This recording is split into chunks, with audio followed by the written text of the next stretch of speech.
Welcome back, everybody. It's Zach here, bringing you guys another fantasy football video. So I'm going over 3 running backs that I've identified as breakout candidates ahead of the 2025 NFL season. Typically, I try to avoid rookies in these because, rookies should be breaking out because they haven't had an opportunity to do so yet, but I couldn't leave one rookie off this list. So we've got 2 non-rookies and 1 rookie.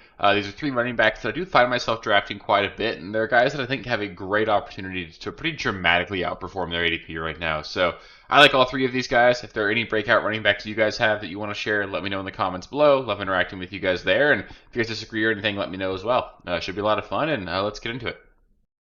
So the first guy for me that I really do find myself kind of enamored with this season is going to be Jordan Mason. I'm just becoming more and more confident that Mason's going to end up being one of the steals of drafts this year. He's currently being drafted as the RB 34 off the board, which just feels insane to me for a guy that profiles to be the primary runner in a Vikings offense that we know is fantastic.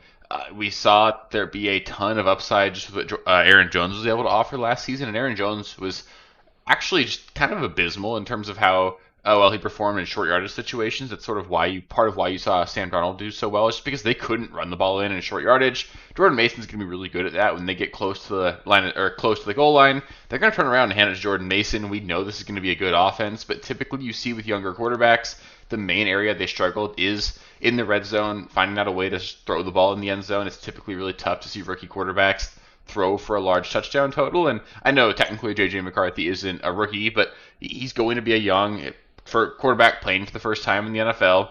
That opens up a lot of opportunity for this team to sort of turn towards the running game when they get near the goal line. I think that Jordan Mason could very easily end up with a double-digit touchdown season here. On top of that, he averaged 5.2 yards per carry last season. We know he's explosive. I think it's fair to say that he's probably the best pure runner in this offense. Certainly isn't nearly as good of a pass catcher as what Aaron Jones is, but that's why they brought Jordan Mason in, and that's why they still paid Aaron Jones. Aaron Jones is going to be the pass catching back, and this team looked and saw that Jordan Mason performed really well last season, and they wanted to add him to this backfield. Look back last season, they wanted Ty Chandler to be a thing. They had to go and trade for Cam Akers midseason because they just didn't have anything outside of Aaron Jones, and Jordan Mason immediately gives them a very talented running back that they can use all year long as a really heavy focal point of this offense. So I think it's just really easy to see a path for Jordan Mason to go out there, be highly efficient, be given like 15 carries a game, be given the goal line work, and put up fringe top 24 numbers over the course of the season if things just go chalk, if both players stay healthy. But if Aaron Jones were to go down, I think you could legitimately see Jordan Mason finish the year as a top 10 running back. And I love drafting players like that where you can play them every single week if you need to, like Jordan Mason, like David Montgomery fits the bill there. Like the kind of player that you can start every single week, gives him just, reasonable week-to-week value, and then he's got contingent upside if something were to happen to a guy ahead of him. We know Jordan Mason could be a superstar in that full role. We saw it last season. He had just a monster start to the year before going down to injury. I know it's really common in San Francisco for guys to do that, but he was clearly the best backup running back they had. I like Jordan Mason a lot this season. I think he could be fantastic, and for the price point as the RB34, if you're getting him as your RB3, I think you're in a really good spot because I'd be pretty comfortable with him as my RB2, to be completely honest. Next up, it's the rookie that I just couldn't keep off the list. Amarian Hampton's a guy that I'm super excited about this season. He is, quite frankly, a stud. He was drafted in the first round for a reason, and being drafted as a first-round running back in this year's draft class is actually something that's really impressive because there was a ton of high-quality running back talent available in the draft. It sort of made sense to just sort of wait a little bit on the running back position in general if you needed one because there was just so many guys. Like Cam Scatavo drafted in the 3rd round. You got Bashal Tutin in the 4th round. Like both those guys are really high-quality running backs as well. And again, you've got tons of guys that went in the 2nd. Really good players. R.J. Harvey. Caleb Johnson went in the 3rd round. Like lots of really high-end running back production coming into the year. And the Chargers saw what I see as well as they see that Amarian Hampton's a true workhorse running back. He's going to be a superstar in this league. And I think it's only a matter of time before he takes over as the full workhorse back in this offense. Najee Harris, I hope he's doing okay, but he dealt with an injury due to a firework accident. It sounds like he dealt with an injury to his eye. We don't know a whole lot about that, but he's currently starting on the non-football injury list. He's going to be missing some training camp, and that's going to give Amarian Hampton an early opportunity to show just how good he is in this offense. And the Chargers showed us last year that they are more than willing to give touches to their best back. If you remember going back into the last season, we opened the year thinking that Gus Edwards was going to be the starting back, and it just became clear really early that Dobbins was better than him, and they didn't hesitate. They switched over to J.K. Dobbins really early in the year, and it stuck like that for the entire season. This is an offense that should finish top 10 in almost every statistical category. We also know that they want to run the ball. They want to run the ball very effectively, and they showed us that by adding both Najee Harris and Amarian Hampton to the offense in the offseason. I think that even if we see him in a split, if he's given limited touches, like 15 touches ish a game, I still think efficiency and talent are going to allow him to be a high-end running back 2 for us. And as the running back 18 off boards, the risk feels really low for a guy that I think would finish in the top 20 even in a full timeshare. And if he just got the workhorse role, either due to an injury to Najee, if he just won the starting job the way he should, I think he legitimately has top 5 upside in his range of outcomes. Like, look where Ashton Genty's being drafted. I don't think Amarian Hampton is really that much worse of a player than Genty. Like, Genty's phenomenal. He's going to be really great, but I think Hampton's really comparable, and he's in a better offense as well. So the only difference there is that Hampton's got Najee ahead of him, or with him, as to where obviously Genty doesn't have anybody to compete with. But I think in a scenario where we're given that full workhorse role, Hampton could legitimately be a top 5 back here.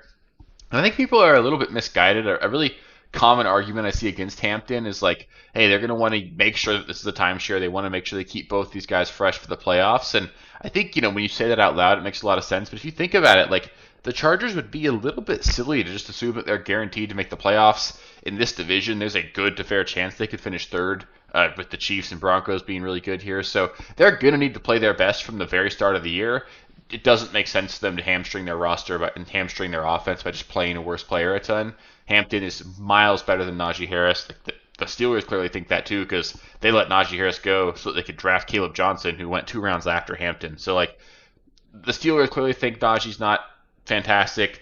The Chargers liked him clearly, but it's a 1-year deal. Hampton's a stud. Hampton's going to be phenomenal, and the running backs being drafted around him just quite simply don't have the upside he does.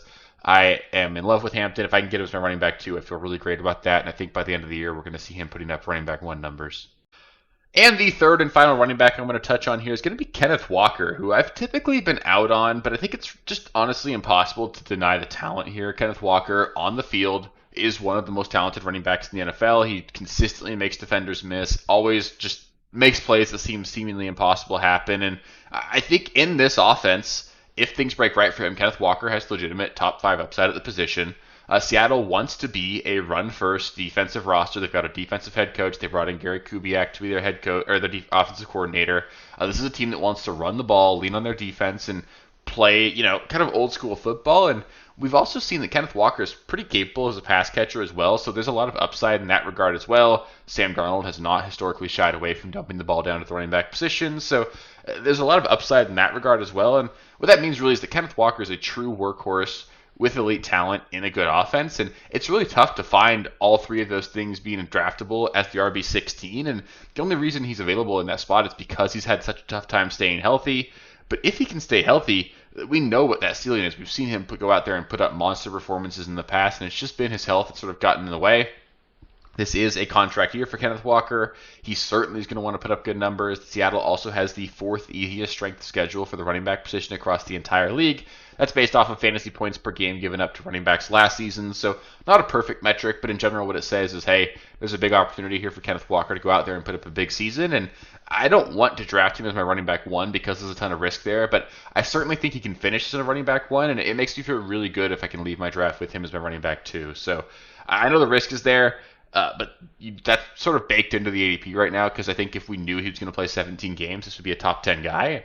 And, he's not going to play 17. He'll probably play 14 or 15, I think, if he can stay healthy, because it's just tough for any running back to play 17. But if we can get a healthy season out of Kenneth Walker, I think he's going to be a superstar, and I definitely just don't want to be not drafting Kenneth Walker could legitimately be a reason why you lose your league, because if he goes out there and puts up the season we know he can, he could be the kind of league winner that sort of just almost automatically puts a lot of teams into the playoffs and makes them league or championship contenders. And missing out on that, I'm willing to be out on a player if I think that the upside's not there. Like Zay Flowers. I like Zay Flowers as a receiver.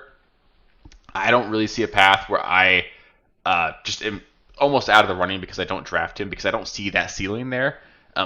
Zay Flowers could be a high wide receiver too, but there's no world where Zay Flowers goes out there and laps the field at the position.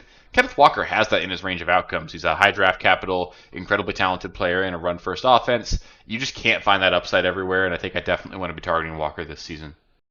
So that'll do it for the breakout running back video. Up next, I'll be going over 3 quarterbacks that I think could break out and give us some monster seasons in 2025. So stay tuned for that video. If you guys haven't watched the breakout wide receiver video, I highly recommend you guys go do that as well.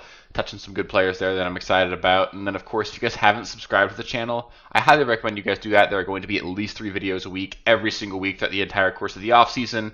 Honestly, we've got a ton of stuff to go over the next month and a half before we get into football, so you're probably going to get even more than that. I'd probably expect closer to 4 or 5 every single week just because I got so much content I got to get out. But it's going to be a lot of fun. I'll be here all year long during the regular season as well to help you guys get some fantasy championships. And if you stick around, we're going to have a lot of fun together. So super excited about this. It's going to be a lot of fun. And just make sure you don't miss it. And then if you made it this far in the video as well, help me out. Give it a thumbs up. It just helps with the algorithm and helps me know that I'm doing a good job. So yeah, appreciate you guys, and I'll catch you with the next one. Peace. Thank you guys for watching. If you haven't already, please be sure to subscribe to the channel, like the video, check out these other videos here if you haven't.